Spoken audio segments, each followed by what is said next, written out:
Get a little more in depth. What's your honest opinion about Mario Cristobal?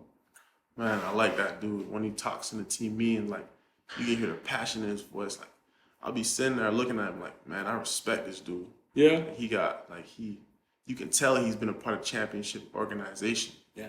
He got a passion behind his voice. Like, you can tell. Yeah. No, he's been a part of a few winning organizations. Yeah. We definitely have seen it all along. We definitely got the right guy down here. Definitely. Yeah.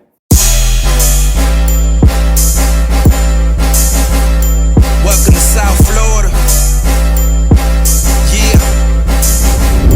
Welcome to South Florida. Welcome to South Florida. Welcome to South Florida, the bottom of the clip of the Gunshine State. One of them boys still blowing in that way. Big plate, get it for the 18 if you straight. Get K and stop hating, it's the motto of the state. A lot of face, but it's still real around here.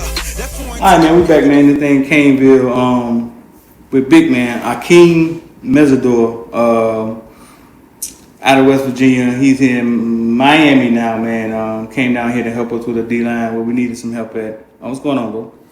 Everything's good. Happy to be out here. You happy to be out here? Yeah. What you like about Miami, dog? When you get down here, what's the first thing you like? Man, of course you love seeing palm trees. It means you're in a good spot. It's hot. I love the diversity. Yeah? There's a lot of different cultures, ethnicities out here. I love it. It reminds me of home. Yeah? Canada like that? Yeah, Yeah? diverse, very diverse. Is it? Yeah. Really? Like what different cultures you got where you from? So we got a lot of Middle Eastern culture. Uh-huh. A whole lot of Haitians, Jamaicans, Africans, just everything. Oh wow. You getting a geography lesson up here today, Twan. I didn't know that. Yeah. What about Miami you don't like since you've been here, bro? Traffic, heat. Whole lot of traffic. Yeah. Doesn't matter what time of the day. Traffic. A lot of times. You been on the field yet? Out there yet? Have you had to work out yet? Yeah, we've been working out. This past week it's been good, and I worked out the week before. It was all discretionary, but I was still out there working out with them, running around. Yeah. But this past week was our first week. So when you say discretionary, explain what that means. Discretionary means like optional, basically. And you don't have to be out there. You don't have to be, but like optional is not optional. Like you want to be out there every time. Right. It's kind of like who wants to work and who don't want to work. Yeah. How that heat do for you? At first it was hurting. Yeah. But I'm starting to get used to it slowly. No, it's something you get used to, but it could be torture, man. Does it get hot like that in Canada? Like in the summer, does it get hot? It does. It does? It'll get in the high 80s. Yeah. I don't think. It might touch 90, but not often. It'll stay in the high 80s, and it's not humid. It's not as humid. It's pretty dry. How long does it stay hot like that? A month, 3 weeks, 2 weeks? It'll be from, I'd say, mid-May to late August. September will start getting cool. And then once it hit October, it'll stay in the 70s. How cold? What's the coldest it get? Like -10. -10. -15. See, you laugh at that, but I say that because when it gets cold here, now I'm going to tell you what cold is here for us. You can laugh. 40 degrees, 35 degrees, school's shutting down. That's nothing. But it only does that here for us, man. We'll get that maybe 3 times a year, bro. That's it. And we're dying. We got coats, boots on. Nah, the month of January is the worst time. Yeah. The negatives every day. -10. Yeah. So when it's -10, man, like you can't, like the women out there, everybody got all these clothes on. You just gotta what? How y'all judge women? How much lipstick they got on, or how does that work? You gotta just look at their eyes. Y'all just look at each other. Pretty face, pretty smile. That's all you can see. Yeah. In Miami, dog, you can see everything. Nobody wears clothes down here, bro. Nobody wears clothes down here, man. It's like walking in down. Yeah, you see on a bus stop, nobody wears clothes. So listen, you at West Virginia, as a freshman, you had a decent year, 4 sacks or something like that? 5 sacks. So talk to us about what happened. Seemed like you were the best guy on the D-line, one of the captains on the team. Talk to us about what happened, because it seemed as if they didn't see it coming, like you want to leave. But talk to us about the situation, like what happened, what led into you thinking about transferring. Well, I'm naturally a happy person, so they seen me over there always happy, jumping around, helping out teammates and stuff. But that's the person I am, and that's what they expect of me. I'm always do what's expected of me, no matter what I have on my mind. So my freshman year, had a great time, productive. It was a great year. I was playing D-end. Second year, I moved inside because we were struggling in depth. So second year, I had about the same production, but it wasn't to my expectation, and I was undersized for nose. Right. That's clear. So you playing nose now, right? yeah, I was playing nose. First year, what were you playing? Defensive end. Okay. And we were playing a lot of 3-man front, so we'd have a 4-eye, a 0, and a 4-eye. Like, for everybody who's going to understand, basically the D-ends would be head up on the tackles, and the nose guard would be head up on the center, which is called a 0. And that 0 is difficult on your body when you're undersized. So it was hurting me, and I wanted to move back outside. So I decided to do what I thought was best for me and take my chances in the portal and find a place that I think will help me better than my previous situation. Did you ask them about moving back outside? I did. Yeah. They said they was gonna do it, but with everything going on, like I had a first-hand experience of what was going on. I didn't feel like they were gonna be truthful to it, because if anything happened to the nose guard, I felt like I was just gonna be put right back in there. It wouldn't have bothered me because I want to do what's best for the team, but I want to do what's best for me. Yeah, it's yeah, I totally understand that, and I saw the look on your face when you explained that, because it's a balance you have to have. Because at the end of the day, when your last year, your 5th year, senior, it's time to go. It's where is Ahkeem going? You know what I'm saying? The team thing is now over. So no, I totally get that. Playing on the end and playing in the middle, it has to be more fun playing on the end, right, dog? I think it's fun either way. Explain. It's just a different game. Uh-huh. On the outside, you have a lot more space to do what you want to do. On the inside, everything happens like that. Right. So it's just a different approach to the game. That's all. Right. So yeah, because I was thinking, man, on the end you can go get at the quarterback, and in the middle you run. You know what I'm saying? You stop in the run. It's more physical in the middle. But you say it's a balance. It's like either way. Yeah. But you're saying that on the next level, you're not gonna be playing in the middle. Where would you be playing? I'll be playing on the outside. You play on the outside, and you got to get some film on the outside. So you decided to jump in the portal. Did you visit anywhere else? I took an unofficial to Penn State, only 3 hours away, quick little drive. It was nice, I enjoyed it, loved the energy, but nothing really compared to the U. Talk to you. You got to talk to our guy Manny Diaz, man. Manny from Miami. Manny been here a while, man. Oh yeah. You talked to Manny at Penn State. He's the DC, right? Yeah. He was talking about their scheme, the way it's all vertical penetration, all that stuff. He showed me stats from the previous year's TFL sacks. He said he told me the stats don't lie. I don't disagree that his defensive scheme works. Right. I know it does. But I just didn't think it was a place for me. Yeah. So then you visited Miami. How was the Miami visit? I loved it. Thought about it every day after the visit. Well, take us through it, man. I ain't never been no damn visit to Miami. So what happened? You get here and Get here. I came here with my family, so I got to the airport. I had to wait for them because they were coming from Canada. We all got in the car. We went to a nice little hotel. We went to the Ritz, nice little spot. First time I'm going there. And then the next day, so we got there at night. The next day, I had a bunch of meetings, like academic meetings, strength staff, media, nutrition, all these different things, different aspects of what they offer. That was cool, you know. I was just trying to get to the football part, really. That's always, I get it, bro. But then the day after, that same day, we went out to eat. I think we were at the Pelican, Rusty Pelican. Nice view downtown. Yeah. Beautiful. And then the next day, That's when it was all football. Went to practice in the morning. I think it started at 9. Yeah. And it was just different. The energy was different. Coaches getting active, strength coach, position coaches, players. Everybody was getting active. Everybody had a bunch of energy. I loved it. It was honestly first time ever seeing that much energy as a whole team, and I loved it. Oh, that's what's up. Anybody famous was here? Any of the Hall of Famers? Anybody was here? Not outside of Jason Taylor and. Yeah, I don't think any Hall of Famers. I did see what I think it's Robbie Anderson. Oh, you was here today, Robbie Anderson was here. Yeah. Okay, gotcha. Okay, yeah, all right. I seen him from the Wicks. Yeah. Spot him anywhere. Nah, it's Miami, man. You're gonna get a lot of that, man. Yeah, it's nice. Yeah, you'll get a lot of that, man.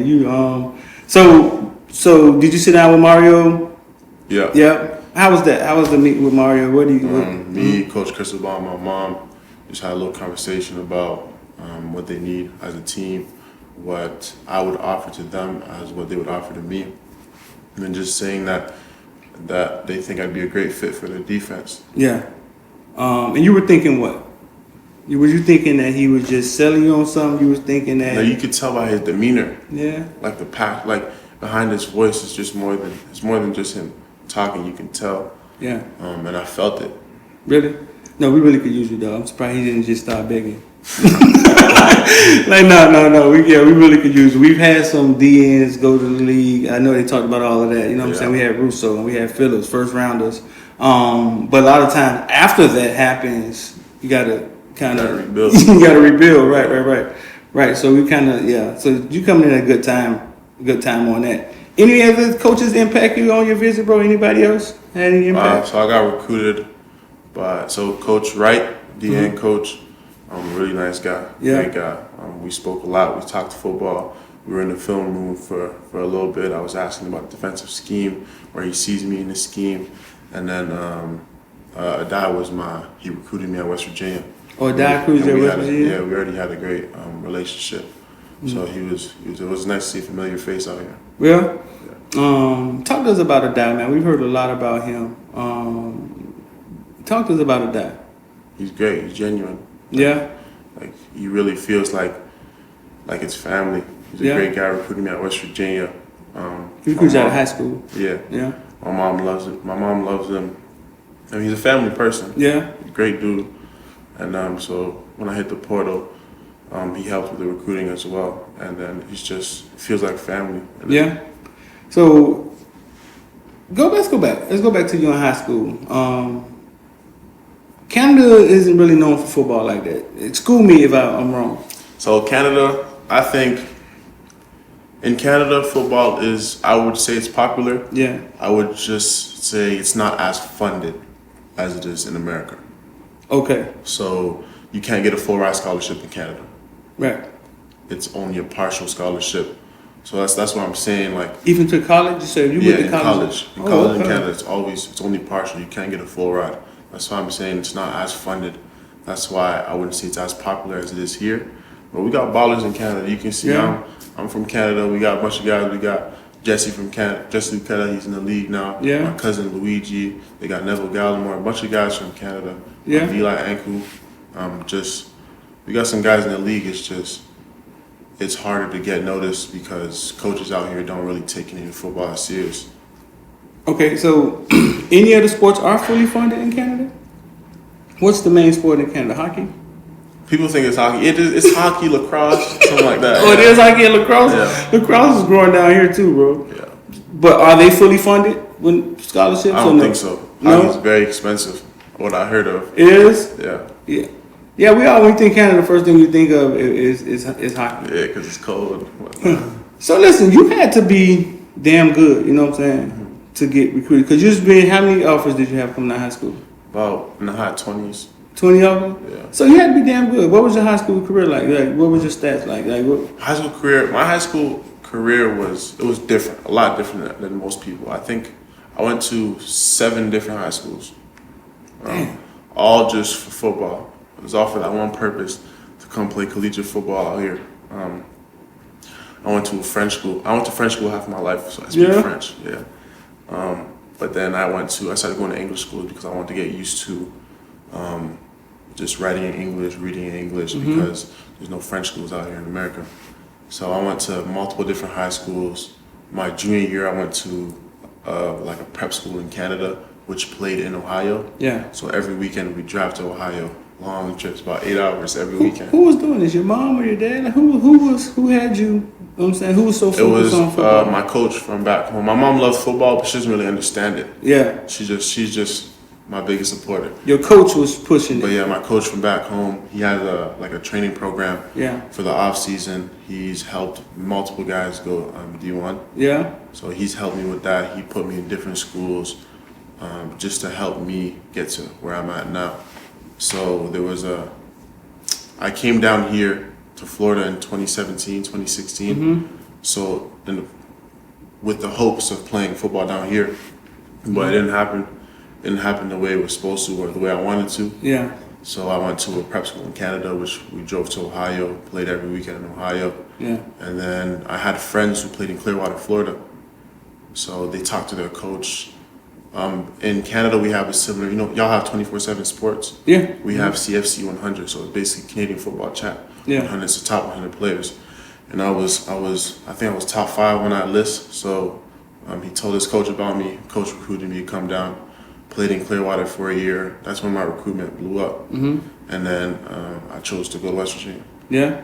So you were going to come down here and play. Do you remember what school that was looking at you to come down here and play? You were thinking about moving down here? So I was speaking with Mike Tunsil. Mike Tunsil? Yeah, It Mike was me and Tunsil's two other always guys. in connection to L country. Yeah. And y'all came down here and like worked out? Yeah, it was supposed to be 2 of my friends because he wasn't really interested in me. Yeah. And I ended up coming down with them because my coach told him, like, out of all these guys, out of these 3 guys, like, this is the guy you want. So I came down, we worked out in front of him. We visited Doral. I think it's a charter school or private. I don't know what type of school it is. Like a charter school? Yeah. Mm-hmm. Yeah. So we visited Doral, walked around and stuff, and then it just didn't work out the way we wanted to. So we went back to Canada, and then me and one of my other friends went to a school in Canada, and then the third guy went to a school in Connecticut. Yeah. But then we all ended up back at the same place, doing D1. So. What position were you playing? Youth football, high school? So youth football, when I first started playing football, they put me on the O-line because the kids who don't know how to play ball. Everybody started on the O-line. Yeah, everybody just started on.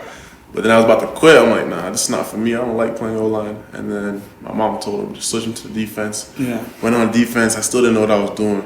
But by the middle of the season, it was like, see ball, get ball. So I was all over the field. I was playing D-line. As soon as the ball snapped, I'd get up, step back, and look for the ball. That is not what coach told you to do. I'm sure. I was basically playing linebacker and D-line.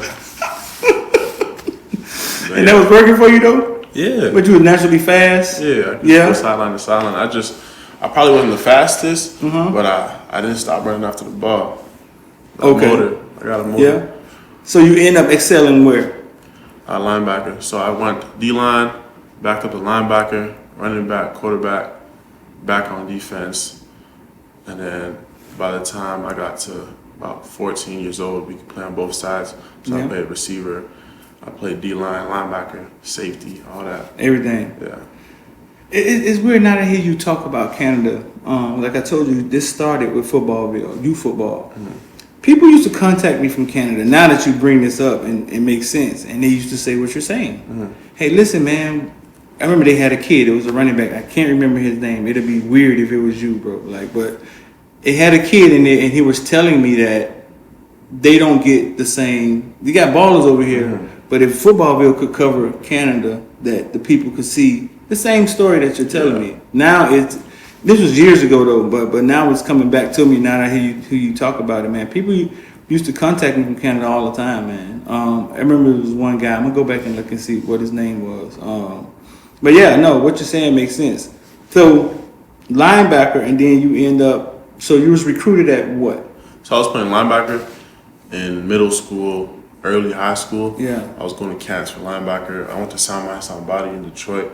I won MVP for the linebacker in middle school. But then in high school, everybody started getting fast, and I wasn't fast enough for linebacker. So I went to a camp. Yeah. I went to a camp, and I was getting smoked at linebacker. Running backs were just... You couldn't guard the running backs? They were burning me. So my coach looked at me. He said, you lose one more rep, you're putting your hand in the dirt. Next rep, lost it. He said, go with the D-line. During the camp, I just switched one to the D-line, one-on-ones right away. Was it outright speed, or was it just maybe you just growing up not playing against guys that fast, and now all of a sudden? I think it's maybe both. Yeah? Yeah. So then you go down the D-line. Yeah. And how did you like that? It was cool because I might not have been fast enough for the running backs, but I was definitely faster than the O-lineman. Right. That always seems like a mismatch, man. That a tackle was trying to catch a guy like you getting to the edge. You know what I'm saying? No, you definitely can run with them, right? Yeah. So West Virginia put you on the D-line, or no? And my coach from back home in high school. High school. So like your last high school, you was on the D-line. So as a in senior? high school, yeah, as a junior and senior. Well, sophomore it was kind of both linebacker and DN, but then junior and senior it was all DN. How did you do? Good. Yeah. Good. What's the most sacks you ever had in one game? Probably just about 3. 3? Yeah. Just about 3. That's the whole goddamn series, bro. What do you mean just about 3? Right. Yeah. So what was the best game you had? Like at what point did you start getting recruited? People recognize you. Was it from the camps? The camps was hard. I went to multiple camps I'd say about 20. Like during your coach, what's your coach name? Put him out there, man. That guy was working hard. Coach Vic. It's Coach Vic and his wife Charmaine. That boy was going hard, man. They're grinders. Yeah. Every weekend they drive like from Ottawa to even like North Carolina, Tennessee. That's 16 hours. So we'd go from Ottawa to Indiana to North Carolina to Penn State, back home. So I'd do 3 camps in a weekend: Friday, Saturday, and Sunday, or it'd be Thursday, Friday, Saturday. Yeah. And it hurt. Like it wasn't just everybody was working. We'd be cramped up in the van for about 8 hours. Get out the van, go straight to the camp. Like it was difficult. Yeah. But I didn't really get recruited that much during the camp process. It was more when I came down to Florida. But my junior year, I went to a Syracuse camp, balled out, got my first offer. And then my junior year, the season of my junior year, I ended up getting 2 more small offers. It was Delaware State and Buffalo. But then once I went to Florida, it just blew up. What do you mean when you went to Florida? When I came to Florida for my senior year, I went to Clearwater, Florida. Yeah. To play for Clearwater So Academy. so your senior year, you ended up at Clearwater. And then just a bunch of coaches every practice. Different coaches we were seeing on the field, asking about me. And then they seen that I can move, and they gained interest, and I got a That's bunch of interesting, offers. dog. Wow. I don't know why that is. Like, I'm the same guy from Canada that came to Florida. But in Canada, they just wasn't looking at me the same when I come to Florida. Yeah. Oh, okay, this guy can ball. Were you the best one on the team? Best one on D-line? Best one on defense? Yeah. Yeah? Were you bigger than everybody else? No. Not really, right? What were you doing that caught their eye? That hard. Talk to me. What do you mean that hard? What do you mean? I got that motor. I'm gonna run till the ball's down. I'm not gonna stop. Sideline to sideline. I'm gonna do it all for the team. And then you start picking up a bunch of offers. How many? And you ended with what? 20? You say? About 29, 30. You visit how many schools? 5. I took all 5 of my visits. I went to UCLA, Georgia Tech, Syracuse, Pitt, and West Virginia. And so, Coach Vic, where was Coach Vic at this time? Coach Vic was at home. He back in Canada. Yeah. You still talking to him? Of course, he was here last weekend. Oh yeah. His family. Black guy, white guy. Black guy, Nigerian. Black guy? No, not Nigerian. He's definitely not Nigerian. He's I messed up. Yeah, Coach Vic, my bad. If you see this, Coach Vic, man, we didn't take this part out. So listen. So back to Clearwater. You're in Clearwater and you're still talking to Coach Vic. How often? Every weekend. Every weekend. About once a week at least. Was you a couple other guys from Canada was here with you in Clearwater? Yeah, we had about 12, Let me 13 find out guys. Clearwater imported Canada in. I think we had 7 guys from my city. Yeah. Then we had 3 other guys from another city in Alberta, and then guys from Quebec. Were y'all good that year in Clearwater? Yeah. Yeah. How far did y'all go? We went 8-2. A lot of, I think One of the games we definitely got cheated. We were playing Ohio. we were playing Eldon, Ohio, and man, Where in Ohio? yeah, our running back. It was like 3 touchdowns that got called back. Yeah. And they were like, he was balling. I think he had about 4 touchdowns that game. Like 2 of them got called back for one of them. Another one for the next guy. Like he was going crazy, but then he just kept throwing that flag. This just a random game in Ohio, or this wasn't one of those. It was a real It was just a game. random game. It was a game in Ohio. It was just y'all versus them. It wasn't like a weekend where teams from Florida went up there to play Ohio. No, it was an actual game. Okay, just a game in Ohio. How far did y'all go to playoffs? We didn't have playoffs No. because we were like a independent or something like that. Oh, it was. Yeah. Oh, you guys were independent. Okay. All right. So y'all went 82, and then that was it. Yeah, Why West Virginia? Why did you decide to go to West Virginia? because it felt like the right place. It is. I love West Virginia. It's a great atmosphere. The fans are great. The coaches are great. It felt like family. It felt like home. The only reason I left is for just personal reasons. I thought I can get more somewhere else. But Yeah. I love it. West Virginia was good. My DC, he was amazing to me. Yeah. And at first he was our D-line coach, and he went to DC. But I went there because I wanted to be coached by him on the D-line. But it was just great. I loved my time at West Virginia. One. Right. Yeah. We had a kid down here that was committed to Miami. Grew up down here. I did a couple videos on him, and he ended up switching and going to West Virginia. Ja'Cory Hammond. You got to meet Ja'Cory Hammond up there? Yeah. Yeah. Cool dude. Or what? Yeah, he's cool. Yeah. Yeah, he talks a lot. He always saying what's on his mind. Yeah. Yeah. But it seems like, man, then the cornerback is coming down to Miami. I think we sent Austin Cade from Miami to West Virginia. Darryl Porter is down to Miami. It's like we're doing some trades or something going on with West Virginia, Miami. I don't know what's going on behind. I don't know what the connection is, but Yeah. So since you've been here, man, what's the vibe on the team, man? Like who the leaders? Who's vocal in the locker room? Like who? So it's good. I love the team. Yeah. I'm mainly just hanging out with the D-line. That's my position group. Everybody's cool and nice. Yeah. Every workout, so we have 3 different workout groups. So the team is never really all together except for conditioning. And we're not even in the locker room yet. The locker room is getting rebuilt. It's gonna be nice. Right. But the team is cool. I still don't know everybody's name. There's a whole lot of guys in that still team. new dog. Yeah. It's only my second week out here, but Who name do you know? Who do you know? Who you closest to? I'm close to DP, obviously, because he came from West Virginia with me. Okay. Yeah. I stayed at his house for the first week while I was down here getting my place settled and stuff. Yeah. But I'm close with him. Mitchell Agude from UCLA. We're cool. Caleb as well from UCLA. We live in the same building. Oh, the transfer guys. Yeah, I be talking to them. All right. But that's about it. On the D line, I'm cool with Jafari, Jared, Ish, bunch of guys. Right. Yeah, they're all cool. Yeah. DP help get you down here? He help recruit? DP, I ain't gonna say nothing about that. That's your homeboy. He can say what he want to say. You know what I'm saying? It's cool. It's cool to have a familiar face out here, obviously. Yeah. But this is his home, and he just told me like. Yeah. He's from here. I mean, he understands exactly what's going on down here. How do you feel about the transfer portal and NIL and how college football is changing, bro? Like, how do you see that from a kid's standpoint of view? I think the transfer portal has changed a lot from what it was before. Right. Because before you had to wait a year or get a waiver or whatnot. But now it gives players a lot more freedom to make a decision to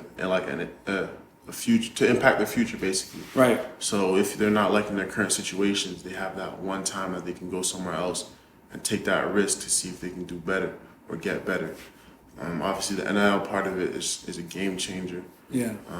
I know all of the older guys who's been in college, who's in the NFL right now, they wish they had that same opportunity.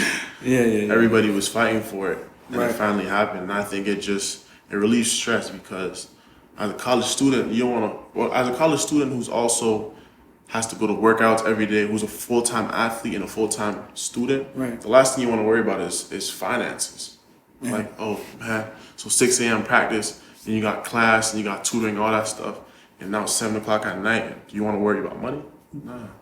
And it's been like that for a long time, bro. Mm-hmm. It's been like that for a long time. Yeah, it all has changed. It all has completely changed. We saw you shoot your commercial with Life Wallet. You're actually in Canada shooting the commercial. Yeah, we went to Toronto. Yeah, just a year ago, like we couldn't touch NCAA players. You guys was like in a behind a glass wall, and we could just look at you play football. But now it's like they've allowed companies to come in and create an NIL, and some people still are kind of mixed up on what's going on. They think the school has something to do with it. The school have anything to do with it. It's outside companies. Yeah. So you met John Ruiz? I was on the Zoom link. We had a podcast that I was in, and it was basically me, him, and a bunch of other fans and stuff talking to us, asking questions and stuff. Yeah. Pretty cool dude or what? Yeah. You been to his house? Everybody gets to go to his house, dude. I've never been to his house. You never been out yet? No, he has so many parties for the NIL stuff, man. Apparently it's a nice place. Yes, man. Pretty cool place, man. Big boats outside. Yeah, pool in the front room. I don't know if I was in the front room or outside. You couldn't even tell. No, what he's doing for Miami Hurricanes is huge. Him and his company, Life Wallet. What the experience of shooting the video? I mean, shooting the commercial, was it cool? It was cool. Did he see you up there with a team or something? How does it work? Like, it was a team. It was two people who came out. It was Alexis, I think she's his attorney. Yeah. And Daniel, he's the one shooting everything. Yeah. But it was cool. It was my first time really shooting I'd say commercial type thing. You look natural, dog. Yeah, it felt good. It felt natural. Nah, you look natural. It looked natural. It looked professional, bro. Yeah. Usually I'd kind of be nervous because not because of me being on camera. It's more people around me seeing what I'm doing. Well, I didn't care. I'm gonna do whatever. I'm gonna do whatever I gotta do. You know how you get past that, bro? On Saturday night, when that ball go up and it's first down and you put your hand in that dirt, that same mindset. You don't fuck with nobody else think. What you thinking about? Take that same mindset and apply it to life. Yeah. You think about what nobody else thinking. You doing what you do. And it's the same thing. The same thing in any night. You get into that bag with that mindset you in. You don't give a fuck with the crowd yelling Mesidor, they yelling F Mesidor. You know what I'm saying? You don't care what they're saying, and there's thousands of them. That you take that same energy, man, and you apply it to commercials. You apply it to, and it works. You know what I'm saying? That it's the same mindset. Nah, you look natural, bro. I don't know how many takes y'all had to do, whatever. Nah, one take. Not for everyone, but max 3 takes. Yeah. Nah, it looked natural. So y'all went up there like for what, maybe a day, shot it, and just got on the plane and came back? Yeah, so I flew from Ottawa to Toronto Sunday, and they met me. They flew from Miami to Toronto. We all met, and then we shot all day outside. And then that night we had a podcast, and the next morning we woke up early, went to a studio, and filmed the rest of the things we had to film. Gotcha. So you talk about your new locker room. Have y'all seen pictures of what it may look like? I seen a little video. You seen a little video of it? Oh, it's a video on there? It'll be different. Yeah? Yeah. That's one thing Miami never had. Miami has never had these huge, nice facilities. You know what I'm saying? You would think that they would. If, like, as an outside person looking in, you'd think they'd have like the nice. Now they're gonna have the nicest facilities, but you'd think that they'd have the nicest facilities already. It was built on it. The University of Miami and all those national championships was built on the culture of football and the talent that's around here. Then Schnellenberger came in and changed the way football, but it never had big, huge facilities and all this stuff. I've been to some places, man, where they have water slides and all type of crap. And I think West Virginia has awesome facilities. You know what I'm saying? Yeah, West Virginia facilities are beautiful. I know. We just sent a couple kids up there, and that was one of the reasons he was going. And he was saying that's one of the reasons he went. But no, Miami is definitely finna add facilities with the city, and which is with the talent. And you just walked into something really special, bro. What I like about these facilities right now is that all the athletics are in that facility, so you don't see the same faces every day. So you get to see track athletes, volleyball, anybody. Like it's nice. It's nice to see different faces. Interesting that he say that, because you would think that when you hear that Clemson has a football facility and it's only football. Yeah, like that's what we had at West Virginia, and seeing the same faces every day. It gets old. You want to see different people. That's funny how they act because and I get what you're saying. I would love to see the volleyball girls walking through the facility. But you think that it's a plus that it's only the football team. You get tired of seeing them dudes, right? Yeah. It's like, no, that makes sense, bro. I'm glad you brought that up. No, that makes a lot of sense, man. What's your Instagram? What you on Instagram, TikTok? What do you do? Instagram, Akheem the Dream. Akheem, my first name, DA, and then Dream all together. And you own anything else? Twitter, but I'm not really on Twitter often. But if y'all want to check Twitter out, it's Akheem_Mes. Yeah. Yeah. But you on Instagram the most. Yeah. Yeah. What's your background, bro? I'd say your family, man, and I can't really. My dad's Haitian. Okay. And my mom's Canadian. Your dad's Haitian and your mom's Canadian. Yeah. Got a lot of Haitians down. We got a lot of Haitians down here. You speak Creole? I don't. None of it. Nothing. I speak French, but not Creole. Okay. Right. It's kind of close, right? Yeah. Yeah. It's basically like English and Patois. Got you. Can you understand somebody speaking Creole or no? A little bit, because you can just translate a few of the words that are similar to French. Yeah? Yeah. French is like a sexy language and stuff, right? You can talk French to the women in the club, right? Yeah, a little bit. Say Miami gonna win the ACC championship in French. Miami va gagner the ACC championship. Listen, man, we happy we have you down here, bro. We need you. You know what I'm saying? And we're gonna do this again, all right? I'm following y'all. Make sure y'all go follow this man. Check this man out, Mr. Mesidor, man. He about to do his thing down here. And Mike Tunsil, man, the hell you was thinking about, dog? Caneville, Caballville, come follow. We out here. Appreciate it. Yeah. Right. Man, shout out to Caneville. Thank y'all for having me on this. It's gonna take 3 motherfucking days, and that's what? This nigga bullshit.